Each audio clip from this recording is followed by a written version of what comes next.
Tennis क्रिकेटमध्ये world cup म्हणून ओळखल्या जाणाऱ्या सुप्रीमो चषक क्रिकेट स्पर्धेचा भव्य शुभारंभ बुधवारी सांताक्रूज येथील एअर इंडिया मैदानावरती संपन्न झाला। या भव्य सोहळ्याचे उद्घाटन शिवसेना उद्धव बाळासाहेब ठाकरे पक्षाचे पक्षप्रमुख उद्धव ठाकरे यांच्या हस्ते उत्साहात संपन्न झाला। यावेळेला त्यांच्यासोबत शिवसेनेचे नेते आणि आयोजक आमदार ॲडव्होकेट अनिल परब, आयोजक आमदार संजय पोतनीस, क्रिकेटपटू प्रवीण आमरे आणि इतर मान्यवर उपस्थित होते। यंदा स्पर्धेचे 11वे वर्ष असून देशभरामधील तब्बल 16 संघ या प्रतिष्ठेच्या स्पर्धेत सहभागी झालेत। महाराष्ट्र, दिल्ली, कर्नाटक, गुजरात, मध्य प्रदेश, कोलकाता, गोवा, केरळ, राजकोट येथील संघ ह्या स्पर्धेत सहभागी झाल्याचं पाहायला मिळतंय।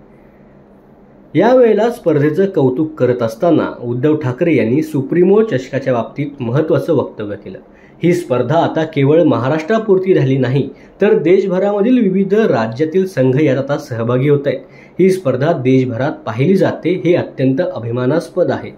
या स्पर्धेचा अंतिम सामना हा वानखेडे स्टेडियमवर होणे गरजेचं असल्याचं त्यांनी नमूद केलं। तसेच एक अंतिम सामना दिल्लीत देखील व्हावा अशी मागणी देखील त्यांनी आयोजकांकडे केली आहे। त्यामुळे येणाऱ्या काळात दिल्लीमध्ये देखील ही स्पर्धा खेळवली जाईल असं मत आयोजकांनी व्यक्त केलंय। आयोजकांच्या हस्ते उद्धव ठाकरे यांचा सत्कार देखील केला गेला, तर पहिला सामना पालघर विरुद्ध राजकोट यांच्यामध्ये खेळवला गेल्याचं देखील पाहायला मिळालं।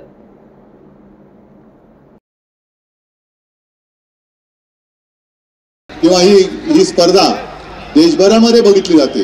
देशभरातले क्रीडापटू किंवा संघ, आता सुद्धा मी गेलो, एक संघ आहे राजकोटचा, दुसरा आपल्या पालघरचा, असे विविध राज्यातले संघ हे दरवर्षी याच्यामध्ये सहभागी होत आहेत। मी तुम्हाला सगळ्यांना शुभेच्छा देतो आणि अशीच ही स्पर्धा, मागे मी बोललो होतो की याचा अंतिम सामना ब्रेबॉर्न किंवा वानखेडेवरती व्हायला पाहिजे।